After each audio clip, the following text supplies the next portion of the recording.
Welcome, college baseball fans. ACC Central is back. I am joined by Garrett Michel of Virginia Tech. He is back. He is healthy. He has got a lot of baseball under his belt since returning from injury. Garrett, thanks for coming on. Of course. Thank you for having me. We can start real quick with the summer. You basically got to come back from injury and jump right into the Cape with the Bourne Braves and play pretty much the whole summer. What was that experience like? I know it was your second year there, right? You had played there as a rising sophomore, so it was your second time out there. But what was that experience like to get back out there and face live hitting without having to wait till the fall?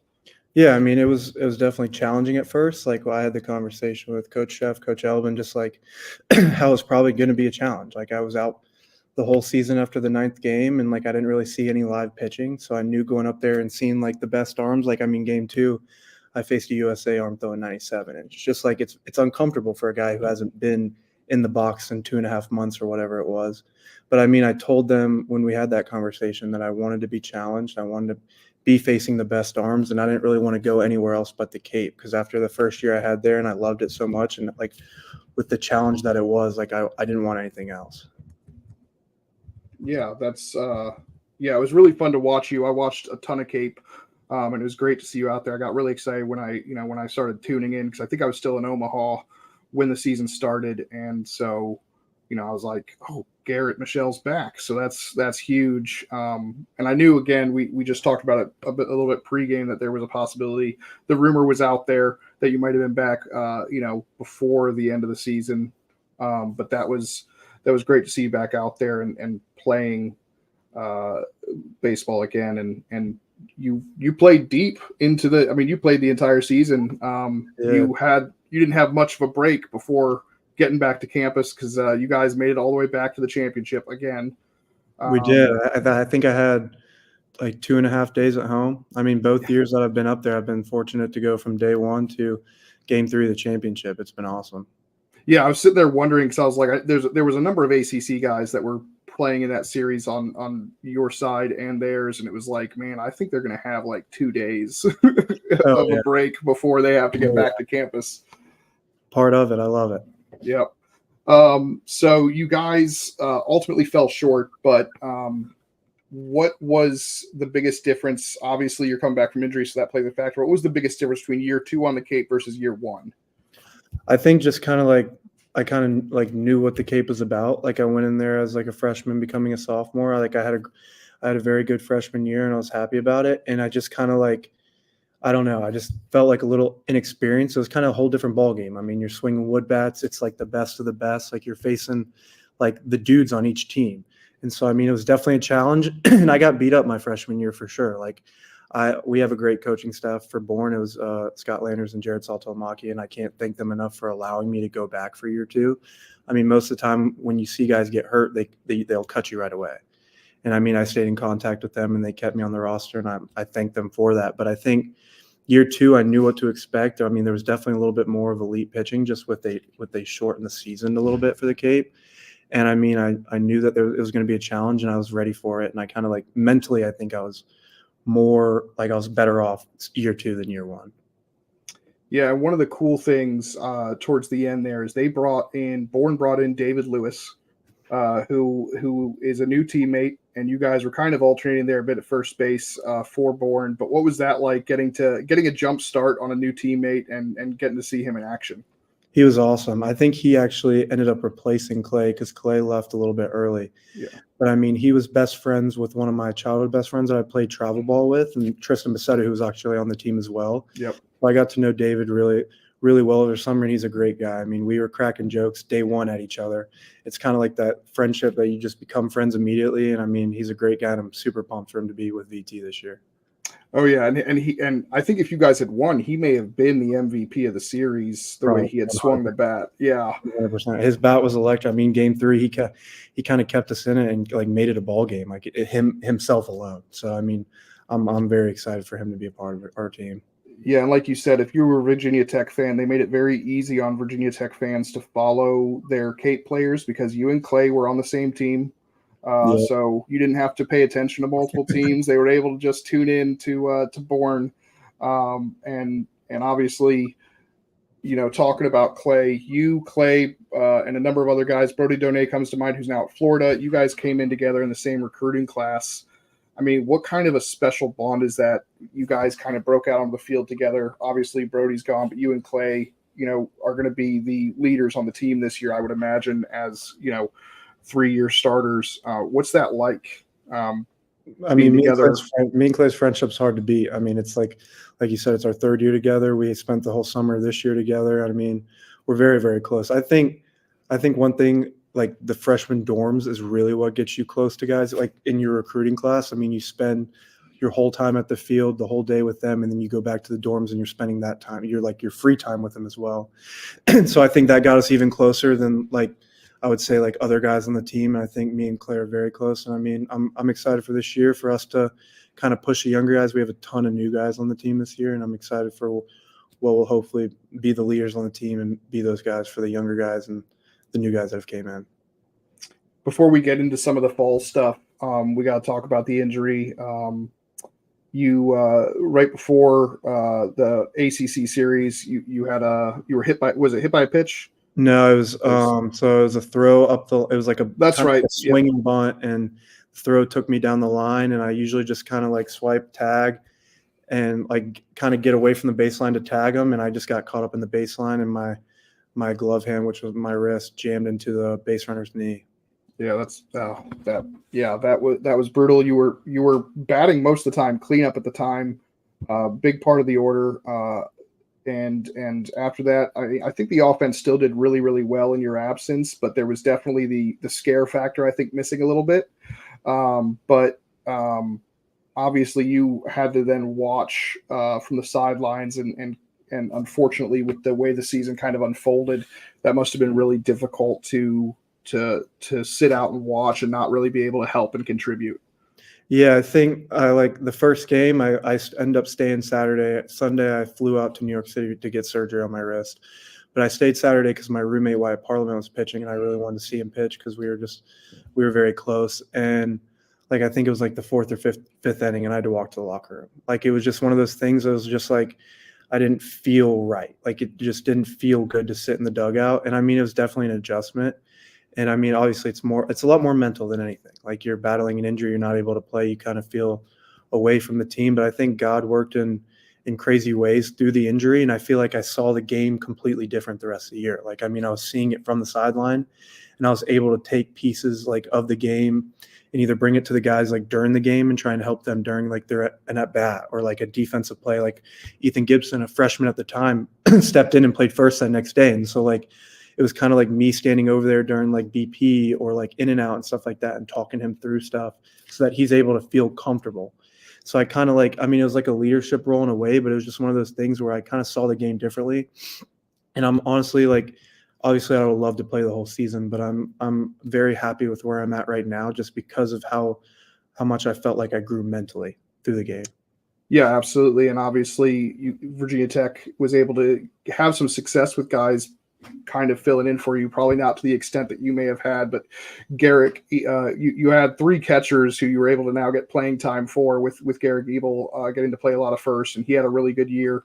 And then, like you said, Ethan Gibson. So, you got some guys. I think that's, obviously Garrett Ebel has moved on, but Ethan Gibson got some valuable playing time that's going to help, I think, him this year as well, which he may not have gotten. Definitely. And guys like David McCann, who was I mean, we don't obviously you don't know what his role is exactly, or you don't know what anybody's role is, but I mean, he was able to get some DH spots, and I mean, he was a huge bat for us. He's going to be a huge bat for us this year, and he was last year. I mean, it was electric seeing a freshman get in the box and seeing the power and it how he could hit, and it was awesome.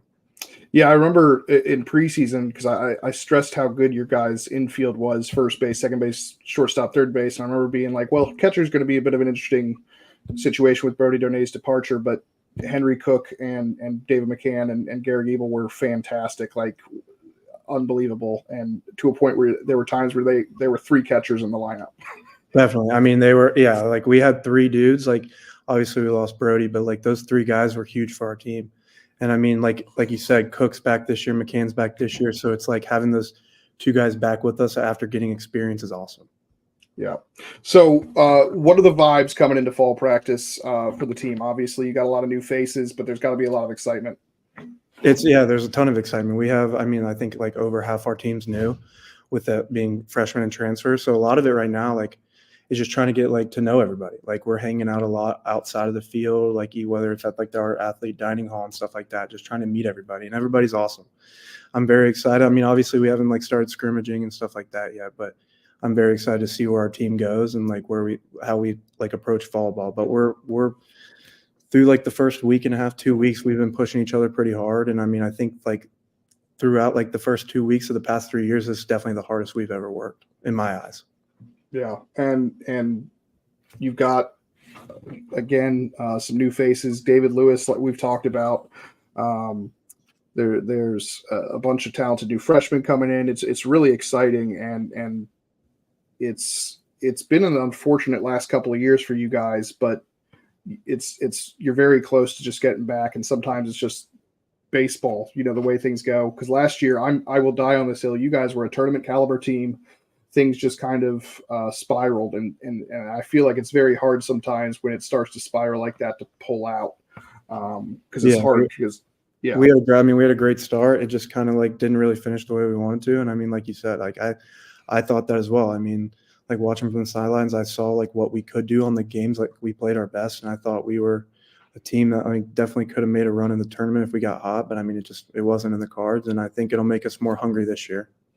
Yep. And Wyatt Parliament, you mentioned he New York Yankees, right? Yes, he got drafted to the Yankees. Yep. He had some really great starts early on in the season, and was fantastic. That was the biggest thing for me, that we knew the offense was going to be there. Like I said, I thought you guys actually had the best infield going into the ACC last year, with the four guys that you had. But the question was pitching, and I thought your guys' pitching did really, really well, much better than the year before. Brett Renfro is a dude, and then Griffin Stieg was fantastic, and then you had Wyatt, and then what's it like when you saw that jump in the pitching staff from one year to the next?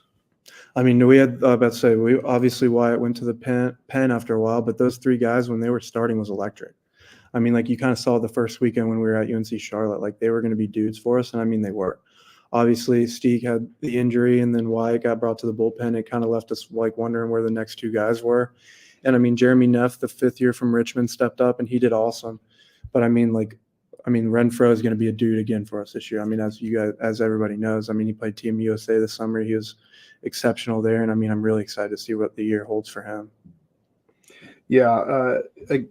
It was funny because I had a feeling the pitching would be good, and I had listened to an interview with Chef with, I think it was Darren Vaught and D1 Baseball, their ACC, et cetera, before the season, and he mentioned that the similarities between that team and the 2022 team, your senior year of high school, with Hackenberg and Griffin Green coming out of nowhere to lead that staff. And I was like, okay, I think Virginia Tech's a tournament team, and I think I was right, but ultimately things just didn't go the right way. Are there any guys? I know you guys haven't done full team practices yet, right? You're still doing, yeah. But in the individual groups, has any of the new guys really stood out to you? I mean, I think everyone's going to bring something to the table. Obviously, like there's different roles. Like we got a lot of good freshmen, a lot of good transfers. I mean, but like I said, I think Ethan Gibson, who got like a lot of experience last year through like being able to play first base or whether it was shortstop, DH, stuff like that, I think he'll be a big piece for us. Like you said, David Lewis, I mean, people are going to know his bat when it comes to game time just because like he's just a hitter. Like he's going to hit no matter the situation. I mean, we have Watson back this year. Obviously, we wanted him to get picked up, but it wasn't in the cards. And I mean, obviously, we were more than happy to have him back. Like he's going to be a huge player for us. Yeah, I did not know he was back. I didn't know he still had eligibility. That's fantastic news. Is. Yeah, he's gonna be huge for us. I mean, I think we're very excited for it. Yeah, it's really hard sometimes to keep track of who has eligibility still. So that's fantastic to hear. He was a lot of fun to watch. Broke the record for hits, I believe. He did. It was at the ACC tournament. Yep. I think he needed 3, and in his last at bat, he got the third of the game. Yep. I mean, nobody was really shocked he was getting 3 hits in a game. Yeah, because it was difficult in the interview because you guys had unfortunately lost again, and it's like, well, we want to ask about this, but it's like it's not really a celebratory moment. Yeah. that's great to hear that he's back. He big part of the bat. So Virginia Tech offense sounds like you guys are just going to be just fine as usual. The Hammer and Hokies. Hopefully, yes, we're excited for it. So, who on the team? I mean, you probably kind of mentioned a little bit with Ethan Gibson, who also had a great summer up in Charlottesville. He was a Valley League All-Star. But who do you think has the best chance to have a breakout season in the spring? I think everyone's got it. Yeah. Like you said, we're going to hit. Like I think our offense is very good. The development is unreal. Like I've always told people in high school or different schools, like the Virginia Tech offensive development's like I've never seen before. It's great. Like I'm a completely different hitter than when I got here. But I think, it was said last year and it really didn't work out for him, but I truly do think Sam Tackett is going to be a huge player for us. Like you said, like it was said before, like not a ton of people know that name, but if you watch him take like a BP or like something like rounds off the machine on the field, it's unreal. Everyone stops and watches because he's going to hit the ball 112 at a consistent basis, and it's just like it's unreal to see the power he has, and I'm really excited to see push him this year to have that breakout year because I think he's capable of it. Yeah, and that exit velocity will eventually pay off. Like 100%. If you hit the ball hard, it will eventually, find an open area. 100%. Especially in college still. So, continuing on, obviously you're a North Carolina kid. What made you want to go to Virginia Tech? You talked about the development, but did you know ahead of time the development would be as good as that was? Like, what made you choose Virginia Tech? I like you said, I was from North Carolina, and I kind of went to all the North Carolina schools when I was starting to get recruited just to see, because obviously most people want to stay in state, and I just never really felt like I was at the right place or at home. And then I came up here for a tournament one weekend, and I loved everything about this place. Obviously we met the coaching staff and stuff like that, and they seemed super genuine with what they were telling us, and you could tell that I was going to get developed. Obviously, like you said, I had no idea the development was going to be this good. I could tell that it was very good with the people that they've had in the past, but now being in my third year, it's unbelievable. And I would tell anybody this is home. That's our saying, this is home. And it truly is because I've never wanted to be anywhere else but here. But I went on a little tour with my mom and dad, walked around campus, just see, you want to see where you could be possibly playing baseball and going to school here. And this campus is beautiful. People, I don't know if everybody has truly seen this campus with all of it, but this place is awesome, and I'm very happy to be here. Yeah, it's a very nice campus. I went to school in Roanoke, so a lot of times I was exposed to Blacksburg, and it's a great town too. Very good college town. A lot of fun. It is. It's very fun. The fan base here is like no other. We have our first home football game tomorrow, and I'm excited for it. This place is going to be packed. It's going to be packed tonight probably. Yeah. Getting ready for tomorrow's game. But when people are here, it makes the town a lot better. It's a lot more fun. Yeah, it's funny. Roanoke is almost 45 minutes away, and it'll be packed tonight. Yeah. In an hour range, every hotel is going to be sold out. Yeah. Even watching last week when they went to Vanderbilt, them take over Nashville. That's got to be really cool. I know. I was sitting down watching it, and I was like, it looks like a home game. Yeah. We had the whole away section, and then we were bleeding into the home section as well. It was crazy. Yeah, so it's great. So it's really great when you guys are doing well because they come out and support you guys. And some of the fun stuff I saw on video, you would see that you'd actually get some students behind home plate. Oh yeah, which is unusual, I think, for a lot of ACC schools. You don't have the rabid fans right behind home plate. I think they call themselves Chef's Kitchen. If they changed their name a little bit, but I think that was their name for last year. And I was at first base in the first, I think it was the Rhode Island weekend, and they were letting into some kids. And I have to turn around and laugh towards the scoreboard because I can hear them clear as day.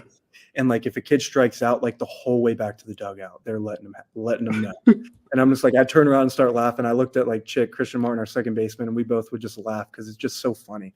Right. But when you have that support, it makes playing the game so much easier. And those guys are a huge part of why we play so confidently, truly. And sometimes the creativity with some of the chirps, that's what really gets it. It can't be like generic or like, or too crass, but it's just like very creative stuff is what, you're gonna turn. You're like, I don't know how that guy thought of that. I know our team got chirped pretty heavily at UNC Charlotte. I really wasn't ready for it. It was first weekend. I was like, like it's like non-conference, like probably not. And like we got chirped pretty heavily, and like some of the stuff, like I was walking up to the plate and they'd say stuff, and I'm like that's pretty good. Like can't even like be mad. Like you're like, wow, that's like pretty creative. Love that. I always love hearing that when you can get creative and not be too mean. It's still kind of in the fun, but it's letting you know who you're rooting for. So sick. Obviously we just mentioned football, and football has driven realignment. So there's a possibility you guys, we don't know the schedule yet. I mean, you might know more than me, but there's a possibility Virginia Tech is traveling to Cal and Stanford this year for conference games. They may be coming to Blacksburg. What are your thoughts on that? And are you excited about the possibility of going to California? I mean, yeah, I don't really have like a true opinion on it. I mean, like I'm happy to have them in the conference. It'll definitely make some more competition because I think they're two good baseball clubs that will challenge us. But I mean, I don't know if we're playing them yet. I mean, I think it'd be pretty cool to go out to California. Personally, I've never been. So like if we took a weekend trip out there to play them for like 3 games and possibly play like a midweek out there too, that would be sick. Like, I mean, the time difference would probably suck, and you'd have to get out there probably a day early just to like adjust to it. But I mean, that'd be pretty cool. And I think, SMU I don't think they have a baseball team. So which tally teams for us. Yeah, I was shocked that SMU, being in Texas, didn't have a baseball team. I know how seriously Texas takes football, but I was shocked because they normally take baseball really seriously too. So shocked they didn't have one. But yeah, it's really exciting. It's just a very strange change. But I'm excited to just be able to watch those schools because being on the East Coast, Pac-12 network, unless I think you had like YouTube TV, you couldn't really watch anybody on the West Coast. Yeah. So as somebody who's supposed to know what's going on in college baseball, it was difficult because people would be like, so what do you think about Stanford? And I'm like, I don't know. I was like, I hear they're good. So now I'll be able to actually watch. You got the ACC After Dark, which is fun. That's but you wear number 25. Is there a significance with that number or? For Virginia Tech, yes. It's a very, very big number. And I mean, to be honest with you, when I came into school here, I had no idea. Like I honestly I think it took me like a month or 2 to realize it. Cause like, I mean, I knew about Virginia Tech football and like what that number meant to them, but like, I didn't really like process it that I was also 25 and like how much of an effect. And I mean, like, I definitely like realize it now and I wear it with pride. And I'm like, I'm happy to be 25. Like if I could go back, I would 100% pick 25 and I'm very happy to have it. Did you end up kind of getting it assigned to you as a freshman? Yeah, I didn't know if we'd be able to pick numbers when we got in here, but I mean, I walked in the locker room and my locker was assigned with a number in it, and I was like, all right, now I'm 25. I've never been 25 before. And I walked in the locker room and I was like, all right, let's ride. I love that, and now it's the pride factor in there. Definitely. All right, so let's move into some fun stuff here. Some superlatives here. If you had to choose one guy as like the team class clown, the guy who's going to keep it loose with the jokes, who's that going to be? Sam Tackett. I think that's unanimous since he's been here. I mean, I haven't been here his whole career, but I think all 5 years he's been here, he's probably been unanimous decision. Yeah. How about glue guy? Who's the guy that's the biggest glue guy on the team? I don't know. I'd like to. You're probably gonna have a bunch, but I'd say I'd hopefully like to say myself. Sam Tackett once again, another one like Clay Grady. We got like a ton of guys. Like Griffin Steig, I think is gonna be a big glue guy. Like being able to like talk to the pitching staff and stuff like that this year and being a huge factor for them.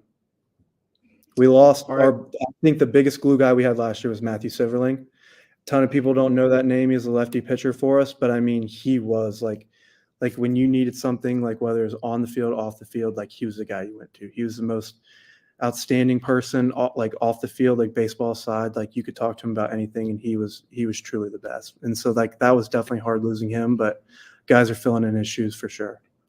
Love that. Yeah, great arm. I remember seeing him pitch, and he was a pretty key part of the bullpen as well. Definitely. last one for the superlatives, the leader, who is, and you'll probably have more than one, but and you can say yourself for this one as well. Yeah, I mean, like once again, like I'd hopefully like to say myself, but I mean, I think just like guys like Clay, Tackett, like Henry Cook's gonna be another one. I mean, like he got a ton of playing time. He's got a lot of experience underneath his belt, and Watson's another one. I mean, Watson's a great player. Like he's a hitter. He's a great outfielder. Like you can talk to him about anything. And then Grant Manning on the pitching side, Griffin Stieg. I mean, there's a ton. Like I think that's what makes our new group so special. I mean, we have a ton of new guys, and new guys will fill into those roles as you get to know them more and as you see them like start playing and pitching and hitting and stuff like that. But like with like the returners and having so much experience, like I feel like we have a really good group this year. Yeah, going back real quickly to Watson, I just remembered he was a D3 transfer, and I thought one of the coolest things is that the two best probably D3 transfers to D1 was at Virginia Tech and UVA, because they had the catcher Jacob Ferentz. I always just thought that was cool that both schools right next to each other had probably the two best D3 transfers in the country. I would make jokes about where his school was at, Elizabethtown, where he was before, and everyone's like, "Where the heck is that?" And I mean, he was the most exceptional ball player ever for us last year. And what was his answer? Where is it? To be honest, if he told me, I forgot. That's what I was thinking. I was like, one of in ear or one ear out the other. I don't remember where it was. It's funny because when I was doing deep dives, I definitely put where Elizabethtown was. Then I just didn't remember. I just was like, he's from D3 school. So, all right. So obviously you've probably got a long baseball career ahead of you, but what's your dream job outside of baseball? Oh gosh, I don't know. I think that's a good one. Honestly, I think either being like a baseball coach, whether it's like for younger kids like high school, or being like a youth pastor at like a church. I think being able to like affect the younger generation would be something I'd be very heavily interested in, just so that you can like hopefully have a lasting impact on like the kids that are gonna like be like our age one day. Do you guys get to do a lot of interaction with kid stuff at Tech? We do. I'm actually the community I'm like the head for our team for like community service. So like I meet with people about like opportunities and stuff like that. And I mean, we're definitely going to try and do more this year, because I do think it's good. Like I love to work in kids camps in Bourne. I did it the past 2 summers. I mean, those were like the most fun memories of the summer. And I think just being able to like, if it's reading to the elementary school kids like down the street, like I think stuff like that's pretty cool. And like they remember that stuff, and then they'll come to the games, remember your face, remember your name, number, and stuff like that. It makes it that much better. Yeah, that's one of my favorite. Like when various schools do the social media posts where they share when you guys have done that, it's one of my favorite things, because it's just fun to see some of those interactions and seeing the kids' faces when they do that is really, really fun, and shows that we're keeping the game really moving along, hopefully, because I know there's been some issues with keeping the game at the forefront of the mind with the next generation, and it's great to see that. Definitely. All right, so this isn't even for the podcast. This is a selfish thing for me, but let's say I'm coming to Blacksburg. What's the local food staple that you're hitting up? There's a ton. I like breakfast. It's called Eggs Up. I didn't discover it until last year. And then I think my parents still came up every weekend, even though I was hurt, because they wanted to be a part of the team, hang out with the parents. And I think we went there probably every weekend, if not twice a weekend. Like that. That's probably my favorite breakfast brunch-ish like kind of food. Dinner, I don't know. I think like a lot of people love Cabo fish taco. I mean that usually has a hefty line to it. But I mean, I think anything really. We don't have like a ton of like food here. I mean, you go to Christiansburg, you got a lot more stuff like that, like sit down, like Outback, Texas Roadhouse, stuff like that. But I think like Eggs Up and Cabo are probably like the 2 favorite like brunch and then like dinner spots. Awesome. Yeah. No, I definitely need to hit that up when I come out there, because I'm hoping to come out there at some point. I did not get out there last year, so I haven't even seen the new renovations to the ballpark yet. Awesome. So it's just funny. I'm in Richmond, so it's actually funny. I end up being closer to Wake Forest and like all the North Carolina schools than I am to Tech, being in Richmond. So it's 3.5 hours out there to Blacksburg. So it's just kind of funny how that works out. It's kind of like me. I'm 2.5 to Virginia Tech, and all those North Carolina schools are like 245, pushing 3 or like 3 and some change. Like, it's funny. I'm just closer to VT and I'm out of state. Yeah, exactly. So, yeah, it's same boat. So just different states. Toughest pitcher you faced in the ACC. This is probably, you can count an ACC pitcher if you faced him during the summer, or you can go back to your freshman year. But who's the toughest pitcher you faced in the ACC? Rhett Lauder, 100%. I mean, it's like without any hesitation. Like, I mean, like we talked about it after the weekend, and like I went back and like watched at bats, and the way he tunnels all 3 of his pitches was like something I never seen. It was the last weekend I think we had my freshman year, and it was like I went in there and I'd never seen anything like it. It was crazy. And I mean, obviously, like I actually played with him, South Charlotte Panthers, our travel organization, when I would play up with the Jupiter teams, he would play up and we played together. And I mean, he was a great pitcher, and I mean, he's had 2 outings in the bigs now, and he's been exceptional with both of them. And I mean, I'm really excited to see how he takes off and keeps pitching up there. Yeah. Have you been able to watch his 2 outings or either one I of watched them? the first one. I didn't see the second one. I saw like at the highlights. I watched the highlight video of the second one, but we watched the first one. It was like, I think it was Friday night. Or Monday night. I think it was. And we like our whole house was sitting down watching it on the couch. It was sick. That's so cool. Yeah. And being like, well, we just faced him last year. Yeah, that's kind of crazy. I can't wait for him and Skeens to go up against each other again in the pros, because they had that epic Omaha battle. Oh yeah, that's right. So yeah, that should be pretty fun. Your favorite ACC ballpark besides your own? I mean, I didn't play, but I like Chapel Hill. I mean, it was definitely like, I mean, people know like it's a very tough ballpark to play in. And I mean, obviously I wasn't able to play this year there, but I think like being able to play there is like, it'd be pretty cool. Like, it's a good challenge. Like, you walk in there knowing that it's known to be tough to play in, and then you walk in there and leave it all on the table. And I mean, we took one game, and I mean, it was we were obviously happy to take one game. We wanted to take the series, but I mean, like, you could tell it's definitely tough to play there. Yeah, it's a really nice ballpark, and I really like the Bosch as well. All right, last one. I do some memes, some fun memes. You're currently the one that I like the most because of your last name, Michelle. I obviously did a play on dodgeball, so it's currently my favorite. I couldn't even wait. As soon as you hit a home run in the Cape, I was like, I got to use it. I can't wait. I can't wait till next spring. But which teammate besides you most deserves a fun meme? And do you have any ideas on what that meme might be? I would probably have to say Stieg, and it could just Griffin Stieg, and it literally could be anything. He's just such an like absolute goofball that like anything that just like is so like dumb fits him perfectly. Like he's not a dumb kid, but like any dumb meme fits him perfectly. Perfect. That'll be easy enough. But Garrett, it's been an absolute pleasure. Excited to see you back healthy for the Virginia Tech Hammer and Hokies. Is there anything else you want to share with anybody before we sign off here? I mean, just like I think we haven't had the best 2 years since I've been here, but I think this year is going to be hopefully just a change, and we're gonna turn the page and just start getting Virginia Tech baseball back where it should be, like it was in 2022. Absolutely, it's been a pleasure. We'll be back with another episode probably in a couple of days, but that'll be it for myself and Garrett. Thanks for tuning in. Thank you so much for having me.